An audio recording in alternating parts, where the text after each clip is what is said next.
پتھر کی مورتی سے تو مانگنا شرک ہے، مگر قبر کے اوپر اور مزار کے اوپر جا کر کے مانگنا یہ شرک نہیں ہے۔ اگر ہے تو قرآن سے ثابت کر دیجئے۔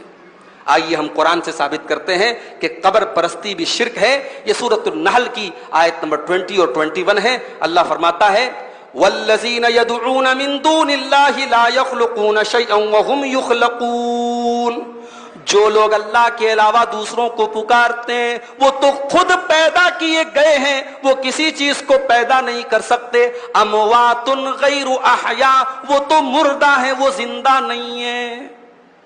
یہاں غور کیجئے، اللہ نے صاف کہا اموات غیر احیاء، تم اللہ کے علاوہ جن کو پکار رہے ہو، پہلی بات تو یہ کہ وہ کریشن ہے، وہ اللہ کی مخلوق ہے، وہ خالق نہیں ہے۔ اور اموات غیر احیاء، وہ مردہ ہیں، وہ زندہ نہیں ہیں۔ وما یشعرون ایان یبعثون، ان کو تو یہ بھی نہیں پتا ہے کہ وہ قیامت کے دن کب اٹھائے جائیں گے، ان کا حساب و کتاب کب ہوگا، ان کا حشر و نشر کب ہوگا، وہ تو اپنے انجام سے بے خبر ہیں، اور تم ان کو مشکل کشا بنائے بیٹھے ہو، ان کی قبروں پر جا کر کے تم ان سے مانگ رہے ہو۔ تو قبر پرستی کا کھلم کھلا رد ہے اس آیت کے اندر۔ اب اس آیت کو سننے کے بعد بھی اگر کوئی مزاروں پہ جا کے سجدہ کرتا ہے اور قبروں پہ جا کے سر جھکاتا ہے اور اللہ کے علاوہ کسی اور کو غریب نواز کہتا ہے، اللہ کے علاوہ کسی اور کو داتا کہتا ہے اور دستگیر کہتا ہے، تو وہ اپنے ایمان کی خیر منائے، کیونکہ قرآن کہہ رہا ہے کہ اللہ کے علاوہ تم جن کو پکارتے ہو وہ سب مردہ ہیں، وہ زندہ نہیں ہیں، ان کو تو اتنا بھی نہیں پتا کہ وہ قیامت کے دن کب اٹھائے جائیں گے۔ اس کے بعد ایک اور غلط فہمی دور کی گئی، ہمارے پیر صاحب ہم کو بچا لیں گے، ہمارے حضرت جی ہم کو بچا لیں گے، میں تو فلاں کا مرید ہوں، ہمارے پیر صاحب 80,000 لوگوں کو جنت میں لے کے جائیں گے۔ ایک صاحب نماز نہیں پڑھتے، انہوں نے کہا ہمارے پیر نے کہا ہے کہ نماز پڑھنے کی ضرورت نہیں ہے، ہم تم کو جنت میں لے کے چلے جائیں گے۔ ایسے گمراہ پیروں کا رد آئیے دیکھتے ہیں۔ اللہ فرماتا ہے وَإِذَا قِيلَ لَهُم مَّاذَا أَنزَلَ رَبُّكُمْ قَالُوا أَسَاطِيرُ الْأَوَّلِينَ، جب ان سے کہا جاتا ہے کہ تمہارے رب نے کیا نازل کیا ہے تو کہتے ہیں اساطیر الاولین، یہ تو پہلے کے لوگوں کے قصے کہانی ہیں۔ وہ قرآن کو پہلے کے لوگوں کا قصہ کہانی قرار دیتے ہیں۔ اللہ نے فرمایا لِيَحْمِلُوا أَوْزَارَهُمْ كَامِلَةً يَوْمَ الْقِيَامَةِ، قیامت کے دن یہ پورا اپنا بھی بوجھ اٹھائیں گے۔ وَمِنْ أَوْزَارِ الَّذِينَ يُضِلُّونَهُمْ بِغَيْرِ عِلْمٍ، اور یہ ان کا بھی بوجھ اٹھائیں گے جن کو یہ گمراہ کیا کرتے تھے علم نہ ہونے کی وجہ سے۔ دنیا کی سب سے بڑی بیماری جہالت ہے میرے بھائی۔ یہ جتنی قبریں ہیں، جتنی مزاریں ہیں، یہ جتنے شرک کے آستانے ہیں، اللہ کی قسم یہ جہالت کی وجہ سے آباد ہیں۔ جس دن لوگوں کو علم ہو جائے قرآن و حدیث کا، یہ سب دکانیں بند ہو جائیں گی۔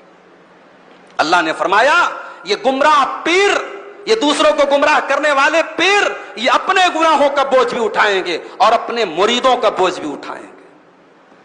تم جن کے بارے میں یہ امید رکھتے ہو وہ تمہیں بچائیں گے، وہ تمہیں کیا بچائیں گے، وہ تو خود تمہارے گناہوں کو بھی اپنے سر پہ ڈھوئیں گے۔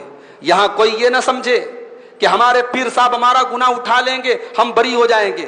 وہ مرید، اس پیر کی پیروی کرنے والا گمراہ مرید، وہ بھی جہنم میں جائے گا، اور اس کا پیر جس نے اس کو بہکایا تھا اور گمراہ کیا تھا وہ بھی جہنم میں جائے گا۔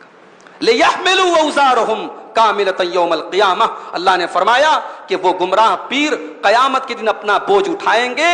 وَمِنْ أَوْزَارِ الَّذِينَ يُضِلُّونَهُمْ بِغَيْرِ عِلْمٍ، اور جن کو گمراہ کر رہے تھے ان کا بھی بوجھ اٹھائیں گے۔ أَلَا سَاءَ مَا يَزِرُونَ، ہائے کتنا برا یہ بوجھ اٹھاتے ہیں۔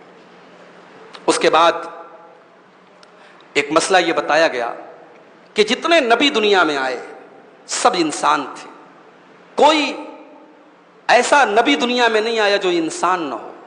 وَمَا أَرْسَلْنَا مِن قَبْلِكَ إِلَّا رِجَالًا نُوحِي إِلَيْهِمْ، اے نبی ہم نے آپ سے پہلے جتنے رسول بھیجے وہ سب کے سب مرد تھے، سب کے سب مرد تھے۔ نوحی الیہم، ہم ان کی طرف اپنی وحی بھیجتے تھے۔ فاسألوا اہل الذکر ان کنتم لا تعلمون، اگر تم نہیں جانتے تو اہل علم سے پوچھ لو۔ یہ اس آیت سے 3 چیزیں ثابت ہوئی۔ پہلی بات، سارے نبی انسان تھے۔ دوسری بات، سارے نبی مرد تھے، کوئی عورت نبی نہیں ہوئی۔ حضرت مریم کا بہت اونچا مقام تھا مگر وہ نبی نہیں تھی۔ حضرت مریم کو اللہ تبارک و تعالیٰ نے بہت اونچا مقام دیا مگر وہ نبی نہیں تھی۔ سارے انبیاء مرد تھے، اور تیسری بات یہ ثابت ہوئی کہ اگر کوئی بات ہم کو معلوم نہیں ہے تو ہم اہل علم سے پوچھ لیں. جہالت کا حل پوچھ لینا ہے. جہالت کا حل اپنے من سے فیصلہ کرنا نہیں ہے, اپنی لاجک سے فیصلہ کرنا نہیں ہے. اگر آپ کو شریعت کا کوئی مسئلہ معلوم نہیں ہے, آپ علماء سے سوال کیجئے, آپ اہل علم سے سوال کیجئے. اس کے بعد منکرین حدیث کا رد کیا گیا, جو یہ کہتے ہیں صاحب حدیث کو ماننے کی ضرورت نہیں ہے, قرآن کو مان لو بس ہے, کافی ہے. اللہ نے فرمایا سورۃ النحل کی آیت نمبر 44 میں, وَأَنزَلْنَا إِلَيْكَ الذِّكْرَ لِتُبَيِّنَ لِلنَّاسِ مَا نُزِّلَ إِلَيْهِمْ. اے نبی ہم نے قرآن آپ کے اوپر اتارا ہے تاکہ آپ لوگوں کے لیے بیان کر دیں جو نازل کیا گیا ہے ان کے اوپر. اے نبی اس قرآن کو ہم نے اس لیے اتارا ہے تاکہ آپ بیان کر دیں, آپ کھول کھول کر کے بتا دیں کہ کیا اتارا گیا ہے. قرآن نے کہا اقیموا الصلاۃ, نماز قائم کرو. میرے نبی نے اللہ اکبر سے لے کر کے السلام علیکم ورحمۃ اللہ تک پوری نماز پڑھ کر کے بتا دی. قرآن کہتا ہے کتب علیکم الصیام, روزہ تمہارے اوپر فرض کیا گیا ہے. میرے نبی نے سحری کھا کر کے سحری کا طریقہ بتا دیا, افطار کر کے افطار کا طریقہ بتا دیا.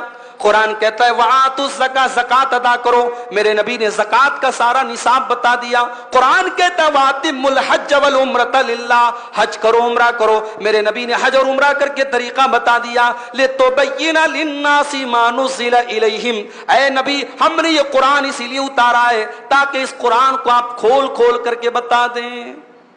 اب کتنے نادان ہیں وہ لوگ جو قرآن کو تو مانتے ہیں, قرآن کے بیان کو نہیں مانتے.